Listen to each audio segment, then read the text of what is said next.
নমস্কার, আমি অন্বেষা প্রামাণিক। জেলা দক্ষিণ চব্বিশ পরগনার মথুরাপুর। বিভাগ ক, বিষয় আবৃত্তি। আজ আমার নিবেদন কবি আনসারুল হক রচিত ছেলেটা।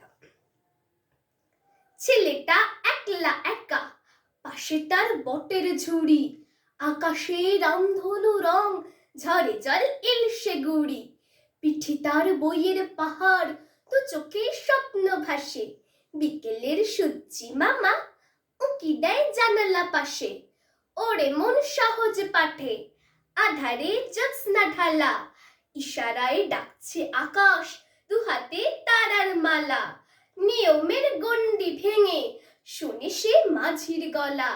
মন তার উদাস বাউল, জানে সে একলা চলা।